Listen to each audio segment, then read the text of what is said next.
what are the things that I need to take into account if, I want to aspire to a certain level of wealth, saying, okay, when I'm 50, I want to go to Europe once a year, you know, or when I'm 50, I want to live perhaps in a smaller place. I want to downsize my life and I want to perhaps live a simpler life. And let's say I have a vague idea of where I want my life to be at the age of 50. How do I kind of calculate what I need to save to get there? 50 seems to be the outer limit of your imagination that you downsize at 50. Yeah. Very important question, Lavanya. Thank you for asking. And so, see, the answer to this is, more mathematical in nature, because here we're trying to quantify our needs. So, first of all, we need to make a list of, all the needs as we envisage today, for which we need wealth, to fund those needs. And this could be protecting our lifestyle, which is our monthly expenses, the way we are living. It could be around certain assets that we wish to acquire in a foreseeable future. It could be needs around investing into the growth of a family, which is education and healthcare. And it could be around the future events as we envisage, which could be around weddings or celebrations and so on and so forth. But whatever you may do, this is a moving target. You cannot be able to envision, if you are 30, what is where you're going to live at 50. So this is an exercise which you have to do perhaps every year. And it has to be a very simple exercise. Just make a list of your expenses, which is basic, nothing else, but the needs which you need to fund with your wealth. And if you really want to go deeper, then you project those with expected inflation 20 years down the line. That's the future value you need. And if you understand it, or you have somebody, a friend or some advisor who understand mathematics, that person will help you to discount that at the growth rate at which you can grow your current savings to the present value. So that's the amount of wealth which you need, if invested at that growth rate, will become that future corpus which will fund all your requirements for the rest of your life. But this is a moving target, and you have to keep on revisiting this plan every year. I'm also going to quickly segue to Rohit, because again, we spoke about lifestyle spending, and there is a fairly comprehensive section about it in his book, where he talks about ego versus self-respect. Can you just talk about that, and what is a framework? Like, because like Devina said, you do buy things to fit in. And when you're in a corporate office, like I see people who are younger than me, 25-year-olds, their first bonus check comes, right? And it goes into like some bag, because they feel like, okay, this means like I've really made it in my life. When I bring my little Marc Jacobs bag or Gucci bag or whatever into the office, they feel like they belong, and they think that feeling of belonging has value, right? Can you suggest like a mental model based on what you've written, in terms of when is that kind of lifestyle spending perhaps valid, or when can it really open doors for me, versus when am I just indulging myself or falling victim to peer pressure, right? Yeah. So this is a very interesting chapter. It tries to first of all explain the difference between, us, where the source of happiness lies. Is it external or is it internal? If it is external, which means if you are seeking validation for us, then it's called ego. And if our source of happiness is internal, it's called self-respect. In true English language, that word means is self-respect, because we are able to appreciate who we are, right? So we are not looking for somebody else to recognize us, give us an award, give us a prize, or external validation about who we are and what our strengths are and weaknesses are. So in that case, if you're driven by self-respect, if your self-worth is higher, about your own appreciation is higher, it leads to building your net worth. But if your decisions, in terms of even buying, are driven by seeking or conforming to external validation, for example, some of the luxury brands, there's nothing wrong about buying luxury brands, for example, don't get me wrong, I'm not against it. But if you are going and buying a luxury brand more as an appreciation of maybe a refined taste, that is your own choice, because that's your own call. But if you're buying that to be counted into a tribe, as Davina explained, or more to seek validation from your peers as that you arrived in life, no, that's a wrong decision. That's more driven by ego. And if that is happening, then eventually you will see that your wealth will keep funding your wants more than needs, and a stage will come that you will start overspending than the wealth which you have. The equation of wealth will actually flip. Your wants will be far more than the wealth which you have, and over a period of time you will consume your entire wealth before your entire lifetime. So that's what the aspect with this chapter talks about it. Yeah. Okay. Yeah, so I would say that first of all, on the habit part, Devina was very kind when she mentioned that 5% accumulation. I would not be so kind. I would say from your first paycheck, whatever age you are at 22, 23, 24, 25, 10% is as a discipline you should carve out. And the simple rationalization of that is that if you are working, then there is also a 10-12% deduction happens towards provident fund. So if that is going, towards a government statute, then this is something which you decide that you're going to pay yourself first, 10%. And irrespective of the amount, it is not that, with this 10% you're expecting to build a huge amount of wealth, but this is an atomic habit which you'll invest from the first paycheck of your life.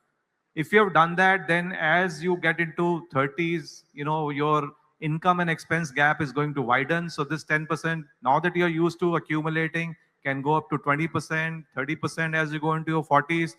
This will become your bridge to wealth creation, because you've got used to, you build a very good habit to pay yourself first. And coming to your other part of the question, Lavanya, yeah, see, when you're starting your journey, it's always good to build knowledge about what you're doing. Uh, Good thing which has happened with digitization and the internet world that we live in is that access to knowledge has got democratized. Your knowledge is no more within the four walls of the hallowed universities, right? It's all available, it's very, very accessible. There could be books, written by experts like Devina, experiences which I have shared. More than the books, there could be courses available, right? And there's enough knowledge on YouTube. But then that is the initiative which you have to take to educate yourself. But if you can find somebody who's an expert, although in the initial journey it may be hard because the industry is still growing, it's a good idea to have somebody who's does it for a living to advise you. For example, you can find access to medical knowledge on internet, but it's always good to validate that with a doctor. So I think a balanced approach where you are also taking your own initiative to educate yourself about personal finances to be validated by an expert, I think is a very good approach as you're starting out, because then you are a conscious investor. You are an informed investor. You are not just an influenced investor. There's a huge difference between the two. So you have to be an informed investor and not an influenced investor. Respective domains. You cannot go to a cardiologist to get and medical advice on cancer. So it's as different as specialized as that. So I think coming to whom should you choose. So first of all, I'll ask you a question that when was the first time when you wanted to know which doctor to go to, which physician to go to, which lawyer to go to, which architect you go to. What is the bridge? You would have reached out or called some of your friends, right? You would want to have the benefit of finding a professional based on somebody's validation, real life experience, right? So within your network, you also seek those professionals who have been used by your friends, who are known to them. And if experience is good, then go and talk to them. And of course, in terms of qualification, there are certain certifications, which provide domain knowledge. So see if they have done CFP, see if they have done CFA. These are, but everybody may not have done it.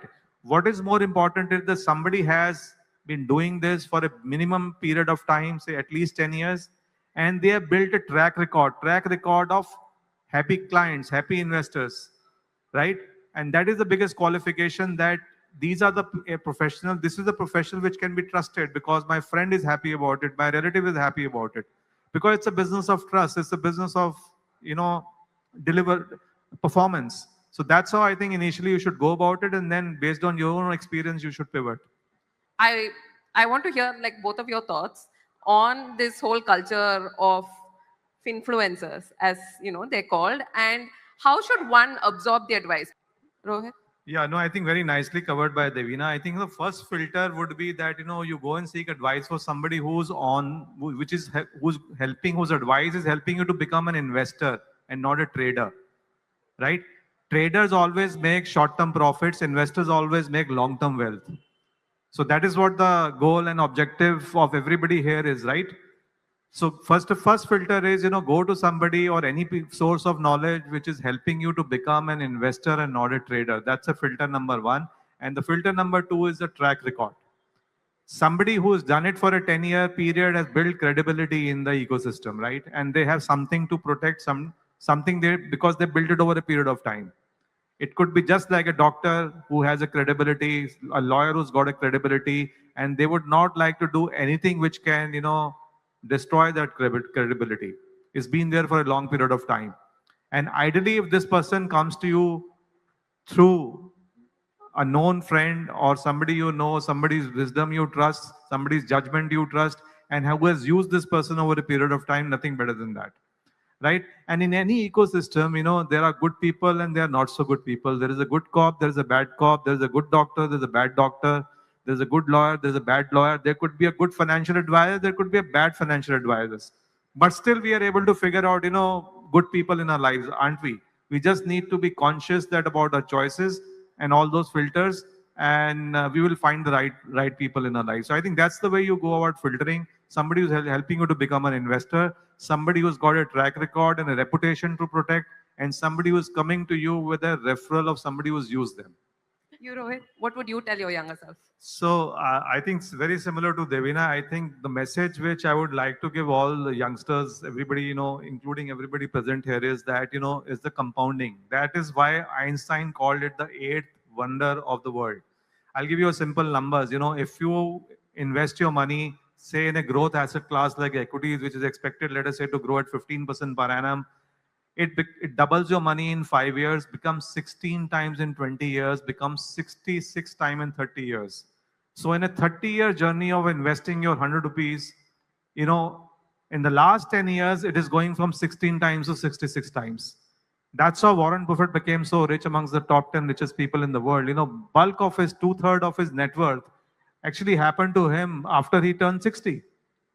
So you have to start early, bring in that beautiful atomic habit of, accumulating part of your earnings month on month for a very long period of time, and just then forget about it, because this is and then it will, after 20, 30 years, it'll just surprise you with a number. Yeah, so I think another way to understand that would be, see, risk nobody can predict. That's why it is called risk, right? But the way to manage risk is that, by extending your time horizon. I'll give you some simple numbers. If you would have invested in Nifty 50, or anybody would have invested in Nifty 50 on a daily basis for the last 10 years, then 30% of the times for 1 year return, 1 year every, would be negative. But if you would have invested for next 7 years or 10 years, each of the investments were positive. None of them were negative, right? So nobody can predict the future scenario, but if you extend your investment time horizon, the probability of you being in the loss, becomes less and less, and most likely you will be in the money. So that's the reason if you're investing in an asset class like equities, your time horizon has to be pretty long. It is a compounding asset class. It's not a trading asset class. Hello. Yeah. Rohit, I want to get your opinion on how global diversification is considering rupee depreciation and kind of markets going sideways last year. So with Gift City also opening up, would you advise to kind of have a look at US ETFs and other global markets as part of the overall equity strategy? No, that's a great question. So see, the problem is when you are living in an economy which is a growing economy, you think this is the only place where growth is happening. But the data tells us very different. While India is fundamentally, I think, pretty strong, we have the next 10 years very, very good for the country. I wish I was 20 years younger. But then the data tells us last 2 years, Indian equity markets have underperformed other equity markets, including last year. Diversification across economies, across geographies, across currencies, and across strategies also. And then there are other choices also available, which is like, if you don't want to utilize the LRS window, there are domestic feeder funds available, which pool in money from domestic investors like us, and then they will further deploy that collected funds into an international fund. So you can also go for those choices.